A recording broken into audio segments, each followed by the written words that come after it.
নরত্ব, গৌরচরণ লাভ করতে গেলে তোমায় পদ্মা নদীতে স্নান করে আসতে হবে। আমি এই গেলাম গুরুদেব, আমি পদ্মা নদীতে স্নান করতে। না, তুমি যে পদ্মা নদীতে স্নান করতে যাচ্ছ, মা বাবার কাছে অনুমতি নিয়েছো? যাও আগে মা বাবার কাছে অনুমতি নাও। নরোত্তম আজকে ছুটতে ছুটতে আজকে এলেন বাবার কাছে। বাবা, তুমি একটা আমার কথা রাখবে? তুই রাজার ছেলে, তোর কি চাই বল না? সোনা দানা গাড়ি বাড়ি টাকা পয়সা কি চাই বল? তুই রাজার ছেলে, তোর কিসের অভাব? না বাবা, আমি টাকা পয়সা গাড়ি বাড়ি কিছু চাই না। তুমি একটুকুন অনুমতি দাও বাবা আমায়, তুমি একটুকুন অনুমতি দাও, আমি যেন ওই পদ্মা নদীতে স্নান করতে যাই। ওরে নরোত্তম, এ তুই কি কথা বলছিস নরোত্তম? তুই না রাজার ছেলে? আমি যদি এখনই আদেশ করি 100 জন গিয়ে ওই পদ্মা নদী থেকে জল নিয়ে এসে তোর মাথায় এখনই এইখানে ঢেলে দেবে না। আমি এরকম চাই না বাবা সেবা। আমি সাধারণ মানুষের মতো আমি ওই পদ্মা নদীতে স্নান করতে যাব। নরোত্তম, তুই না রাজার ছেলে? আচ্ছা, আমরা সাধারণ বাড়ির ছেলে যদি কোথাও যাই কেউ দেখতে আসবে আমাদের, কিন্তু যদি রাজ্যে যদি সকলে জানাজানি হয়ে যায় রাজার ছেলে স্নান করতে যাবে, তাও সাধারণ মানুষের মতো ধুলায় গড়াগড়ি দিতে দিতে যাবে পদ্মা নদীতে স্নান করতে, তাহলে কেমন লোকজন হবে? পুরো রাজ্য দু সাইডে, রাস্তার দু সাইডে কাতারে কাতারে লোক জমা হয়ে যাবে না? তো আজকে দর্শন করতে এলেন নরোত্তমকে। নরোত্তম করছে কি, আজকে রাজা মশাই আদেশ দিল কর্মচারীদের, তোমরা দেখো প্রহরী, তোমরা কাজ করো, আমার ছেলে পদ্মা নদীতে স্নান করতে যাবে, তোমরা এই কাজ করো, ওই রাস্তার মধ্যে ছোট ছোট নুড়ি পাথরগুলো সরিয়ে দাও। আজকে হাজার হাজার গ্রামবাসী রাজ্যবাসী আজকে সকলে মিলে দর্শন করতে এসছেন, দর্শন করতে এসছেন। আজকে আমার নরোত্তম ঠাকুর আজকে করলেন কি, আমার গৌর সুন্দরের বন্দনা করতে করতে আজকে গঙ্গা স্নানে যাচ্ছেন, আর বদনে বলে উঠলেন ভজ গৌরাঙ্গ কহ গৌরাঙ্গ লহ গৌরাঙ্গে নাম রে।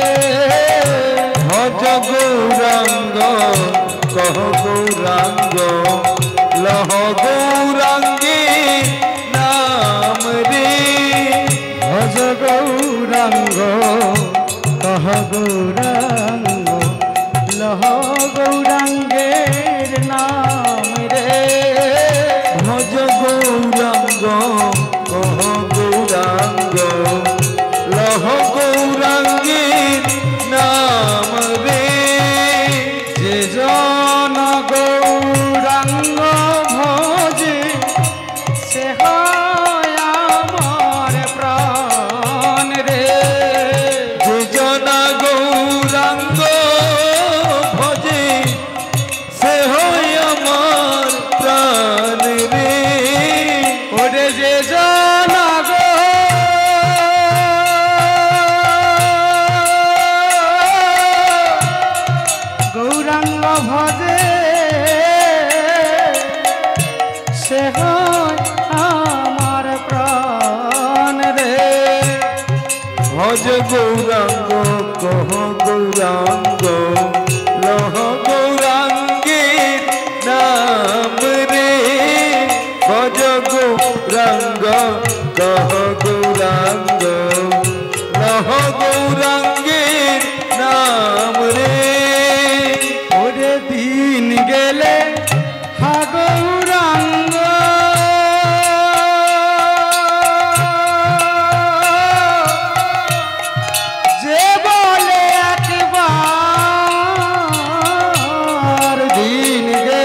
রাজা মহাশয় বলে দিয়েছে তোমাকে ওই পদ্মা নদীতে আসতে করে স্নান করে আসতে।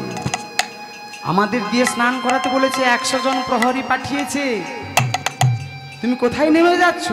দাঁড়াও, আমরা স্নান করিয়ে আনি। তোমরা আমায় স্নান করাবে?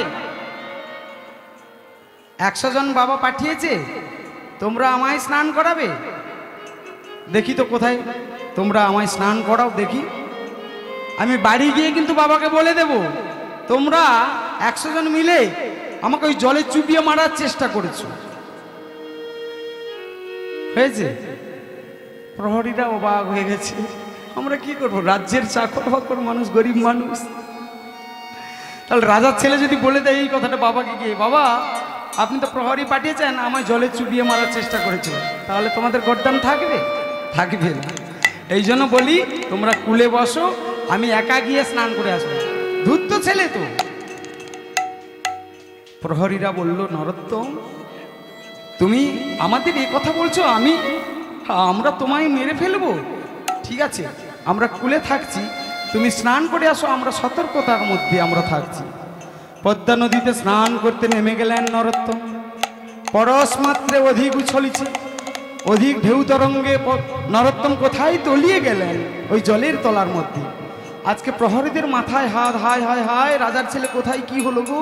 আমরা না বললাম কত করে, কেন জলে নামতে গেল? আর জলে নামা মাত্রই আজকে ঢেউ কতখানি বেড়ে গেছে দেখেছো। কিন্তু মহাপ্রভু যে বাণী, যে মহাপ্রভু বলে গেছিল পদ্মা নদীতে, যখন আমার ভক্ত আসবে তোমায় পরশ করবার মাত্রই তুমি কিন্তু দ্বিগুণ, চতুর্গুণ, শতগুণ ঢেউ উত্তাল তরঙ্গে কিন্তু বইবে। আজকে ভক্তকে কোলে নিয়ে তলিয়ে গেলেন, একেবারে সমুদ্রের গর্ভে চলে গেল।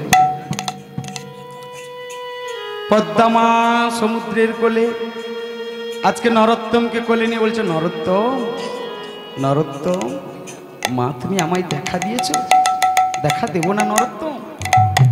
অনেকদিন আগে মহাপ্রভু এসে তোমার জন্য প্রেম অশ্রু গচ্ছিত করে রেখে গেছে আমার কাছে। সেই প্রেম অশ্রু যে তোমায় আমি দিতে এসেছি নরোত্তম। তোমায় যে আর সংসার তোমার ভালো লাগবে না। মহাপ্রভুর তুমি কৃপা পেয়েছো, হাজার হাজার লক্ষ লক্ষ ভক্ত আমার এই নদীতে স্নান করতে আসে, কেউ মহাপ্রভুর কৃপা পায়নি, তুমি একমাত্র ভক্ত নরোত্তম। তুমি মহাপ্রভুর কৃপা পেয়েছো, তুমি ওই প্রেম অশ্রুটুকু নাও। প্রেম অশ্রু নিল নরোত্তম। এবার উঠে আসছেন, দেখছেন প্রহরীরা, ওই তো একটা ছেলে উঠে আসছে, কিন্তু ছেলেটাকে চিনতে পারছি না কেন বলো তো? যে ছেলেটা স্নান করতে গেছিল ওই তো কালো ছিল, কিন্তু এখন যে উঠে আসছে এখন তো খুব ফর্সা। কি ব্যাপারটা কি? যে মহাপ্রভুর কৃপা পায়, প্রেম অশ্রু পায়, সে কি আর কালো থাকে? তো তিনি বললেন, প্রহরীরা আমি তোমাদের সেই নরোত্তম, চলো এবার রাজ দরবারে চলো। কৃষ্ণানন্দ যখন দেখলেন নিজের নরোত্তম ছেলেকে, এ ছেলে তো আমার নয়, এই যে মহাপ্রভুর কৃপা পেয়েছি, মানে একে আর আটকে রাখতে পারবো না। ওরে ওরে তোরা কে কোথায় আছিস? আমার ছেলেটাকে ভুলিয়ে ভালিয়ে আমার এই সংসারের মধ্যে রাখ, সোনা দানা গয়নাগাটি যা কিছু লাগে তোরা পাবি, আমার ছেলেটার মনটাকে ভুলিয়ে রাখ, ও যে আর সংসারে থাকতে চাইবে না। তোরা যে কোনো উপায়ে আমার ছেলেটাকে সংসারের বাঁধনে বেঁধে রাখ। নরোত্তম একদিন স্বপ্নের ঘরে দেখছে নিত্যানন্দ মহাপ্রভু স্বপ্নে দেখা দিয়ে বলছে, নরোত্তম, নরোত্তম তোমার জন্য এই সংসার নয়, তুমি চলে যাও বৃন্দাবনে, তোমার জন্য বৃন্দাবনের পথ খোলা রয়েছে, তুমি বৃন্দাবনে যাও, সাধু সঙ্গ করো। সাধুনাং দর্শনং পুণ্য তীর্থভূতাই সাধব তীর্থ ফলতি কালেন সাধু সত্য সমস্যা। সাধু সঙ্গ সর্বশাস্ত্রে কয়, লব মাত্র সাধু সঙ্গ সর্বসিদ্ধ। আমরা যারা পাপী ব্যক্তিরা গঙ্গা স্নানে যাই কিংবা তীর্থধামে যাই, আমাদের পাপগুলো ধৌত করে আসি, তাই না? গঙ্গা স্নানে গিয়ে কিংবা তীর্থধামে গিয়ে আমাদের পাপগুলো দিয়ে আসি তো, কি গো মায়েরা? আমরা কিসের জন্য যাই? গঙ্গা স্নানে কিসের জন্য যাই? আমাদের পাপগুলো ধৌত করবার জন্য গঙ্গা স্নানে যাই, তাই তো? এই জন্য বলে না, একটা শ্লোক আছে, উঠা পড়া পাস মরা, তার মধ্যে ভীমা ছড়া, পাগলার 14 পাগলি রাত, এই নিয়ে কাল কাট, এতেও যদি না হয় কলির জীব, ভগার খালে গিয়ে গিয়ে ডুবে মর, ভগার খালে গিয়ে ডুবে মর।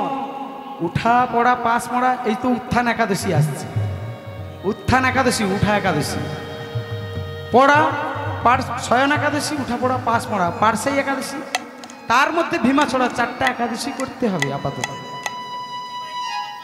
একাদশীর বড় ছোট নেই, মিনিমাম 4টা করলেও হবে, 4টা একাদশী ব্রত করতে হবে। আমরা সবসময় যদি এই ইঞ্জিনে যদি তেল পেট্রোল মোবিল যদি দিই, কিন্তু রাধে নাম যদি না করি, এই যেমন মোটর সাইকেল চালাতে গেলে একজন ড্রাইভারের প্রয়োজন, তাই তো? কিন্তু মোটর সাইকেলটা কি খায়? তেল পেট্রোল খায়। কিন্তু ওই মোটর সাইকেল আহার যদি ড্রাইভারকে দেওয়া হয়, ও খাবে? তেল পেট্রোল কি মোটর সাইকেল ড্রাইভার যে চালায় কিংবা গাড়ির চালক, উনি কি দিলে খাবে? খাবে না তো। ওর আহারটা কি? আমাদের মতো যেমন কলৌ অন্নগত প্রাণা, অন্ন গ্রহণ করতে হবে, সে রুটি হতে পারে, অন্ন হতে পারে, শাকসবজি হতে পারে, গ্রহণ করতে হবে। তেমনই আমাদের যে দেহ গাড়িটা, এটাকে চালাচ্ছে একজন পরম পুরুষ। তো এইখানে তো আত্মা রয়েছে, পরমাত্মা, যার কোনোদিন মৃত্যু নেই। নৈনং ছিন্দতি শস্ত্রাণি নৈনং দহতি পাবক নচৈনং ক্লেদয়ন তাপ ন শোষতি মারুত। আত্মার কোনো মৃত্যু নেই। যেমন এই শরীরটাকে পুষ্ট করবার জন্য, জীবিত রাখার জন্য অন্ন গ্রহণ করতে হয়, কিন্তু এই শরীরটাকে যে চালাচ্ছে তাকে কি দেব আমরা? কিছু দিই? এই জন্য হরিনাম ছাড়া, কৃষ্ণ নাম শোনাতে হয়, হরিনাম শোনাতে হয়, হরিনাম ছাড়া আর কোনো কিছু আহার নয়। রাধে নাম গাইতে হয়। জয় রাধে রাধে রাধে রাধে রাধে রাধে রাধে রাধে জয় রাধে রাধে রাধে জয় রাধে রাধে রাধে। তো আমরা রাধে নাম কেন করব মায়েরা? রাধে নাম কেন গাইব, কেন করবো, কেন? এই যে বললাম, এখানে যে রয়েছে সে রাধে নাম ছাড়া আর কোনো নাম পছন্দ করে না। রাধে নামের অনেক শক্তি, অসীম ক্ষমতা, যার কোনো তুলনা নেই। ভগবান শ্রীকৃষ্ণ যখন 11 বৎসর 10 মাস 26 দিন ব্রজধামে লীলা করলেন, বলতে গেলে 12 বছরের মতো, কিন্তু শ্লোকের অর্থটা হচ্ছে একাদশং ব্রজেতস্য দ্বাদশং মথুরাগতে ত্রয়োদশং অর্জুন রথেন 89 দ্বারকায়াং। হিসাব করে দেখে নেন, 125 বৎসর হচ্ছে। 11 বৎসর ব্রজধামে লীলা করলেন ভগবান শ্রীকৃষ্ণ। লীলা করবার পরে যখন তিনি কংস ধ্বংস করলেন, ওখানে থাকলেন 12 বছর। দ্বাদশং মথুরাগতে ত্রয়োদশং অর্জুনের রথে সারথ্য করলেন, এবং 89 বছর গিয়ে দ্বারকায় একটা প্রাসাদ তৈরি করলেন বিশ্বকর্মাকে ডেকে। নাম রাখলেন দ্বারাপুরী কিংবা দ্বারকা, তাই না? সেখানে গিয়ে রাজা হলেন। ভগবান শ্রীকৃষ্ণ যখন দ্বারকায় রাজা হয়েছিলেন, তখন জনসংখ্যা ছিল 56 কোটি দ্বারকা রাজ্যে। অবাক লাগছে না? এখন সেই দ্বারকা রাজ্য জলের তলায় এখনো দেখা যায়। সেই দ্বারকার রাজা হলেন ভগবান শ্রীকৃষ্ণ। প্রধান মনীষী 8 জন, প্রধান স্ত্রী রুক্মিণী, সত্যভামা, জাম্বুবতী ইত্যাদি করে 8 জন, এবং নরকাসুরকে বধ করলেন। নরকাসুরকে বধ করে 16,000 রাজকন্যাকে চুরি করে নিয়েছিলেন নরকাসুর।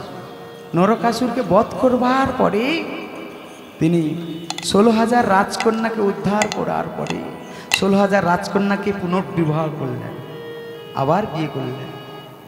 16,000 রাজকন্যা বললেন, প্রভু আমাদের তো অসুর নিয়ে হরণ করে নিয়ে গেছিল, আপনি যেহেতু উদ্ধার করেছেন, আমার তন মন জীবন যৌবন প্রাণ সব কিছু তোমার চরণে অর্পণ করে দিয়েছি, প্রভু তুমি আমার প্রাণপতি।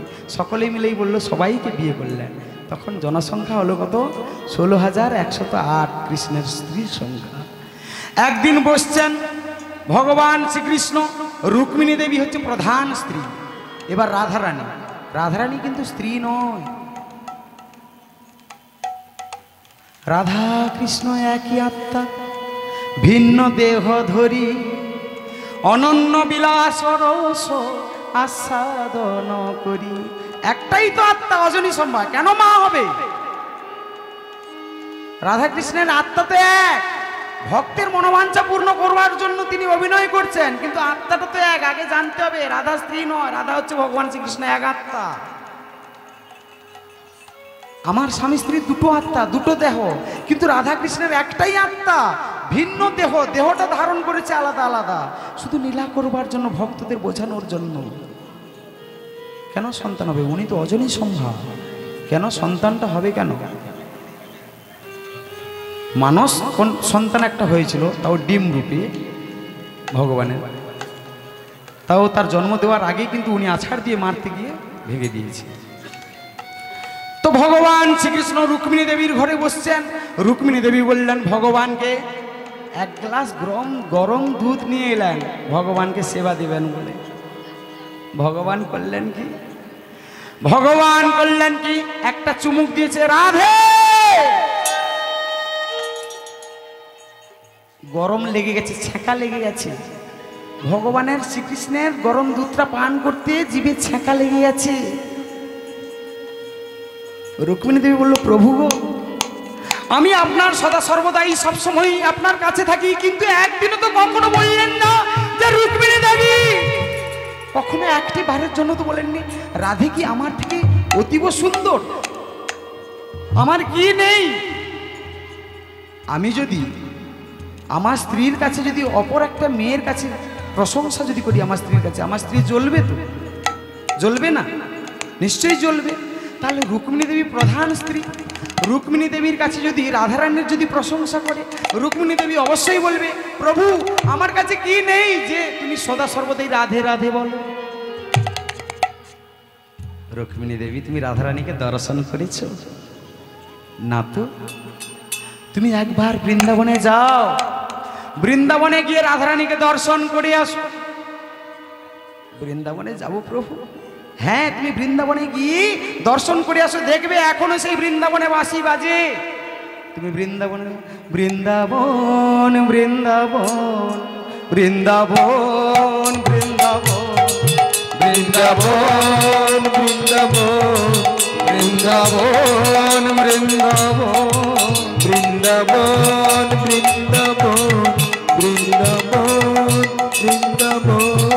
বৃন্দাবন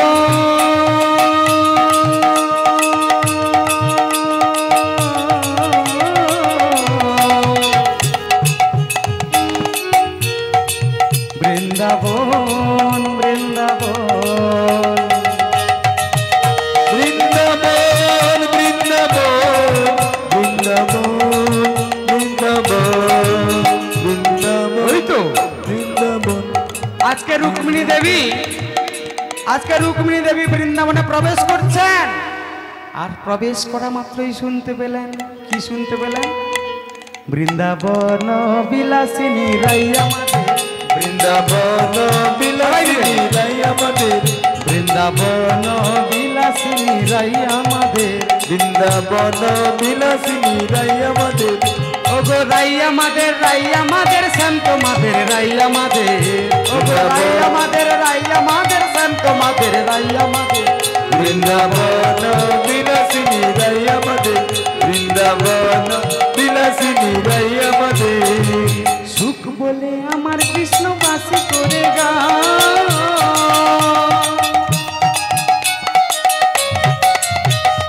সুখ বলে আমার কৃষ্ণ গিরি ধরেছিল, সুখ বলে আমার কৃষ্ণ গিরি ধরেছিল। সারি বলে আমার রাধা, ওগো সারি বলে আমার রাধা শক্তি সঞ্চারিল, নইলে পারবে কেন? বৃন্দাবন বিলাসিনী রাই আমাদের, বৃন্দাবন বিলাসিনী রাই আমাদের। ওগো সুখ বলে আমার, সুখ বলে আমার কৃষ্ণের চূড়ো বামে হিলে, ওগো সুখ বলে আমার কৃষ্ণের চূড়ো বামে গেলে।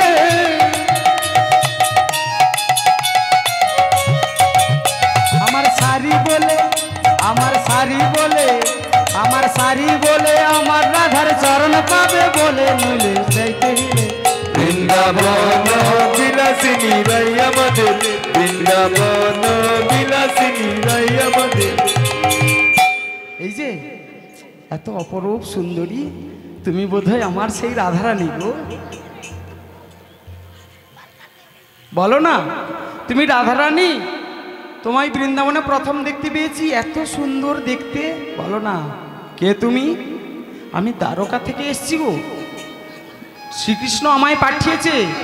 আমি শ্রীকৃষ্ণের 1 নম্বর স্ত্রী রুক্মিণী দেবী। রুক্মিণী দেবী? কিন্তু আমি তো রাধারানী নই। কি বলো? তুমি এত দেখতে সুন্দর, তুমি রাধারানী নয়? আরে আমি কি রাধারানী হব? আমি রাধারানীর দাসী। তুমি রাধারানীর দাসী, এত সুন্দরী? তাহলে রাধারানী না জানি কত দেখতে সুন্দরী হবে। ওনাকে প্রণাম করলেন ললিতা। এরকম এরকম করে 8 জন সখীকে পার করলেন। ললিতা, বিশাখা, চম্পকলতিকা, সুদেবিকা, রঙ্গদেবী, তুঙ্গবিদ্যা, ইন্দুরেখা, চিত্রা, 8 সখীকে প্রণাম করে কুঞ্জের মধ্যে প্রবেশ করলেন রুক্মিণী দেবী। রুক্মিণী দেবী কুঞ্জের মধ্যে প্রবেশ করতে গুনগুন করে আস্তে আস্তে করে শোনা যাচ্ছে, কৃষ্ণ কৃষ্ণ কৃষ্ণ হে কৃষ্ণ কৃষ্ণ কৃষ্ণ হে কৃষ্ণ কৃষ্ণ কৃষ্ণ হে কৃষ্ণ কৃষ্ণ কৃষ্ণ হে কৃষ্ণ কৃষ্ণ কৃষ্ণ হে কৃষ্ণ কৃষ্ণ কৃষ্ণ হে কৃষ্ণ কৃষ্ণ কৃষ্ণ হে কৃষ্ণ কৃষ্ণ কৃষ্ণ হে। গুনগুন গুনগুন শব্দে কৃষ্ণ কৃষ্ণ নামটা আওয়াজ হচ্ছে। রাধারানী তো শ্যামসুন্দর ছাড়া আর কোনো গান করতেও ভালোবাসে না, কারুর রূপ চিন্তা করতে ভালোবাসে না, কারুর গন্ধ শুকতেও ভালোবাসে না, কারুর স্পর্শ নিতেও ভালোবাসে না। একমাত্র প্রাণ গোবিন্দকে রাধারানী পুরো আত্মসমর্পণ করলেন। এই জন্য শুধু কৃষ্ণ কৃষ্ণ বলছেন আজকে। রুক্মিণী দেবী গিয়ে প্রণাম করলেন, রাধে তোমার জয় হোক, তোমার জয় হোক, রাধারানীর জয় হোক। তুমি জয়ধ্বনি দিচ্ছ আমার। রুক্মিণী দেবী তুমি এসেছো, অনেকক্ষণ কথাবার্তা হলো। অনেকক্ষণ কথাবার্তা হওয়ার পরে আমার ভগবান কেমন আছে? তোমার ভগবান ভালো আছে। আচ্ছা বলে দিও আমিও এখানে ভালো আছি। আমি ভালো নেই, আমি ভালো নেই, কারণ উনি বলে গিয়েছিল যে আজকে যাচ্ছি কালকে ফিরে আসব। সে কাল 100 বৎসর হয়ে গেছে, এখনো সে ফিরে আসেন। ভগবান শ্রীকৃষ্ণ ব্রজবাসীকে বলে গেছিল, ব্রজবাসী তোমরা আমায় যেতে দাও মথুরায়, কংস রাজার আমন্ত্রণ, অক্রুর রথ নিয়ে এসছে, আমায় যেতে দাও, আমি যাব। আজকে যাচ্ছি তোমাদের ব্রজধাম ছেড়ে, ব্রজবাসী সবাইকে ছেড়ে আজকে যাচ্ছি, আমি কালকে ফিরে আসবো। সে কাল কিন্তু এখনো হয়নি, 100 বৎস হয়ে গেছে। সেই 100 বৎসর বিরহ যন্ত্রণা সহ্য করছে ব্রজবাসী সকলে। কেউ খায়নি, কেউ ঘুমোয়নি 100 বছর। সে কাল এখনো আসেনি। রুক্মিণী দেবী বললেন, রাধে তুমি একটা কথা বলবে? এতক্ষণ তো তোমার সঙ্গে কথাবার্তা হলো, তোমার সর্বাঙ্গ ফোসকা পড়ে গেছে কেন? তোমার সর্বাঙ্গ ফোসকা পড়ে গেছে কেন? এর কারণটা হচ্ছে তুমি ভগবানকে কখনো হৃদয় দিয়ে ভালোবাসলে না। আমার প্রাণ গোবিন্দকে, আমার শ্রীকৃষ্ণকে তুমি হৃদয় দিয়ে ভালোবাসনি, তুমি তো স্মৃতি দিয়ে ভালোবেসেছো। তুমি যদি আগে নিজে পান করতে একটুকুন দুধ, তাহলে গরম আছে কি ঠান্ডা আছে তুমি তো বুঝতে পারতে, তারপর তো ভগবানকে নিবেদন করতে। যেমনটি করেছিল শ্রীরাম সখা, গাছের ফল তুলে নিজে আগে খেয়েছিল, তারপর ওই এঁঠো ফল ভগবানকে দিয়েছিল। শ্রীরাম বলেছিল, ওরে কানাই তোর যদি কিছু হয়ে যায় আমরা তো কেউ বাঁচাতে পারবো না, কিন্তু কংস রাজা কত অসুরকে পাঠায় এই ব্রজধামে আমাদের মারবার জন্য, তোকে মারবার জন্য। না জানি কত অসুরকে তুই বধ করেছিস। আজকে যদি ওই গাছের ফলে যদি বিষ মাখিয়ে রাখে, যেমন করে পুতনার স্তনে বিষ মাখিয়ে তোরে মারবার জন্য স্তনদুগ্ধ পান করিয়েছিল, এই জন্য গাছের ফলটা আমরা আগে খাই। আমাদের যদি কিছু হয়ে যায় তুই তো প্রাণ ফিরিয়ে দিবি ভাই। ভাই কানাই, আমাদের যদি কিছু হয়ে যায় তুই আমাদের প্রাণ ফিরিয়ে দিতে পারবি না, কিন্তু তোর যদি কিছু হয়ে যায় আমরা পারবো না, আমরা কেউ পারবো না তোর প্রাণ ফিরিয়ে দিতে। রুক্মিণী দেবী বলল, সত্যি রাধে তোমার তুলনা নেই, তুমি একমাত্র শ্যাম সুন্দরের যুগ। তুমি হৃদয় দিয়ে ভালোবেসেছো, আর আমরা স্মৃতি দিয়ে ভালোবাসি। আমরাও প্রাণ গোবিন্দকে ভালোবাসি না, ভয় করি। হরিকে আপনারা ভালোবাসেন না ভয় করেন? ভালোবাসেন। এখানে যদি আমার দেহটা যদি প্রাণবায়ুটা যদি বেরিয়ে যায়, এইখানে তো সব দেহ করতে হবে, তখন তো হরি বল দেবে, তখন ভালোবাসবেন না ভয় করবেন? কোনটা সত্যি কোনটা মিথ্যা কি নেব? আমরা ভালোবাসি, আমরা ভালোবাসাই করতে জানি না। ভালোবাসা কাকে বলে আমরা জানি না, আমরা কলির জি। নয়নে নয়নে বানবরিশনে, নয়নে নয়নে বানবরিশনে প্রেমের সঞ্চার হলো, প্রেমের সঞ্চার হলো।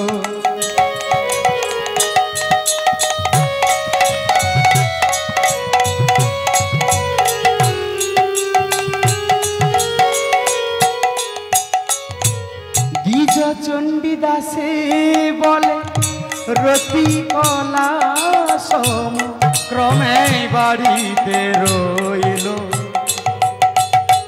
একটা ছেলে কলেজে পড়ে আর একটা মেয়েও কলেজে পড়ে, এবার ভালোবাসাটা কি করে হয়? নয়নে নয়নে বান ও বরিশনে প্রেমেরও সঞ্চার হলো। আগে তো দেখেই প্রেমটা হয়, আগে তো নয়নে নয়নে। আচ্ছা বান আমরা ধারাপাতে পড়েছি, ধারাপাতে পড়েছি তো, একে চন্দ্র দুয়ে পক্ষ তিনে নেত্র চারি বেদ পঞ্চ কি বান? পঞ্চবান। পাঁচটা বান কি কি জানা আছে? সকলেই পড়েছি ধারাপাতে। একে চন্দ্র একটি চন্দ্র দুয়ে পক্ষ শুক্লপক্ষ কৃষ্ণপক্ষ তিনে নেত্র, এইখানেই সকলে ভুলে গেছি। চারি বেদ ঋক্সাম যদি অথবা পঞ্চবান, এইখানেই আবার ভুলে গেছি। এমনটাই হয় না? পাঁচটা বান কি কি? মদন মাদন শোষণ স্তম্ভন চুম্বন। পাঁচটা বান, পাঁচটা বান কামদেবকে দিয়েছিল। কে? ভগবান দিয়েছিল। কেন? ব্রহ্মাকে যখন সৃষ্টির দায়িত্ব দিল, ব্রহ্মা এক একজন সৃষ্টি করছে আর এক একজন সন্ন্যাস নিয়ে চলে যাচ্ছে, এ করলে তো পৃথিবী আর সৃষ্টি সঞ্চার হবে না। তখন কামদেবকে পাঁচটি বান, রতিকে পাঁচটি বান দিল, কামরতি। ঠিক আছে, এবার মদন রয়ে বাম নয়নে, মাদন রয়ে দক্ষিণ কোণে। মদন রয়ে বাম নয়নে, মাদন রয়ে দক্ষিণ কোণে। শোষণ রয়ে সর্বাঙ্গেতে, চুম্বন রয়ে গণ্ডস্থলে।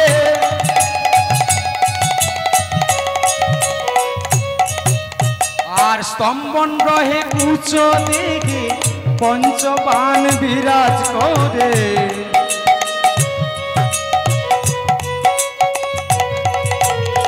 তাহলে কোথায় কি আছে? মদন রহে বাম নয়নে, নয়নে নয়নে মদন। আমরা ছোটবেলায় আরো একটা পড়েছি, কুমোর পাড়ার গরুর গাড়ি বোঝাই করা কলসি হাঁড়ি, গাড়ি চালায় বংশী বদন, সঙ্গে যে যায় ভাগ্নে মদন।